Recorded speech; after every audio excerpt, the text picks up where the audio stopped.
Food price volatility is simply variations in the price of food, and that may be over different time durations, so in the same day or over a week or over a month, prices vary. The more they vary, the more volatile prices are said to be. Why it matters is depends if you're a consumer or a farmer. If you're a farmer, having some stability of prices is important, so you know how much to plant, how much to invest in the future. If you're a consumer, particularly a poor consumer, you need to know how much to budget for, how far your budget will go, whether you can buy food for your family. If prices change from week to week, you know none of these things, which is very damaging developmentally.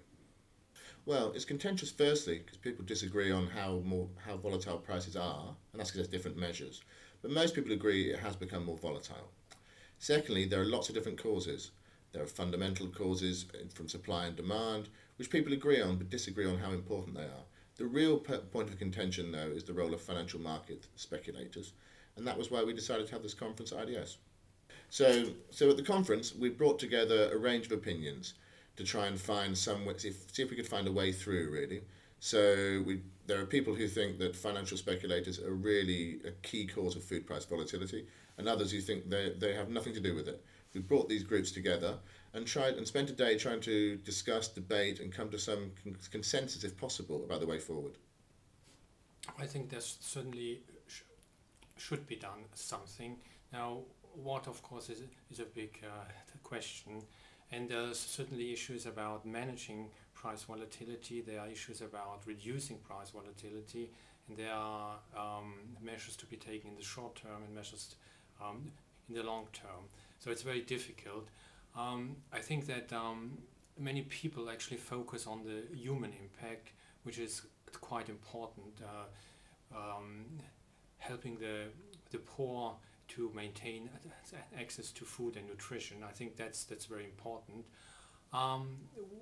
We think in UNCTAD that the issue, however, is a bit broader, and our focus in a way is more, say, on the financialization side, but of the effects on price volatility, it's more on the macroeconomic side, and I think that for many economies, the impact of food price changes, or especially increases in food prices on inflation, is quite important, because it poses a macroeconomic challenge of how to react to these increases in food prices. And another thing, in a way, a different angle, I believe, is that one now identifies high food prices as a problem, while one was talking for many years about low levels of food prices to be a problem. And I think that I think that we need to see both sides, because high food prices are certainly an opportunity for food exporting economies, but for them it poses the problem of how to use their additional revenues. There's often the effect that if you have very strongly increasing revenues from the commodity sector, you have a deindustrialization problem. And since we all know that in a way industry is behind economic development, you don't want that. So the question is, how do these countries that in principle have a benefit from high prices actually translate this into economic development? Well, we believe food price volatility is going up because of factors on the supply side, like a more variable climate coming from climate change, biofuels, and so on.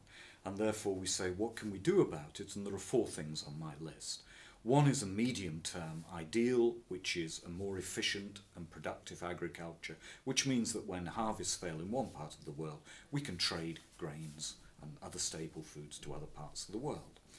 But that's the medium term. Now, in the shorter term, what else can we do?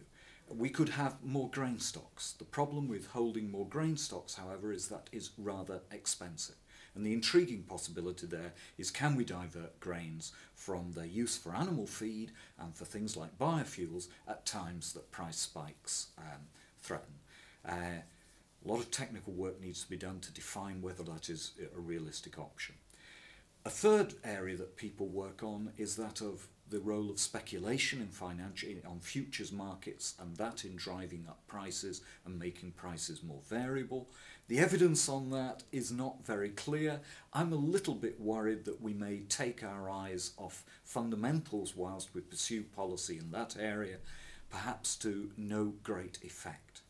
And the fourth and final area that we can make progress is more information, better information on harvests, and above all, better information on grain stocks, because we know we only ever get price spikes when grain stocks are low.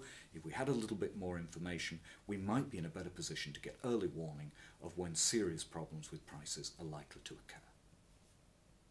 So Oxfam sees food price volatility in the context of a natural resource system under increasing strain, and within that a food system that we think is broken in a number of fundamental ways, and so we do think it can be fixed, and primarily we see this as a connected approach to the food system. So two of the key drivers of food price volatility, as far as Oxfam is concerned, are biofuels mandates and financial speculation.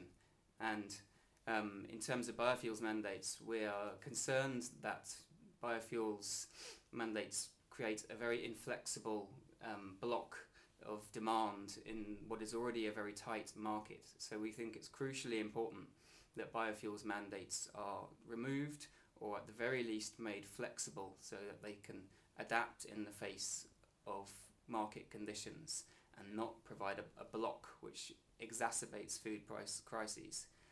In terms of financial markets, we think these markets are very important in terms of providing risk management and price discovery functions, but we are very concerned that they are not adequately transparent or adequately regulated. And that means that given the huge increase in financial investment in commodities, that they have the capacity to cause significant harm in terms of increasing volatility, and that they also are not performing the proper price discovery and hedging functions, particularly for the smallest and poorest players in the market. So we think that globally coordinated regulation and transparency in those markets is crucial.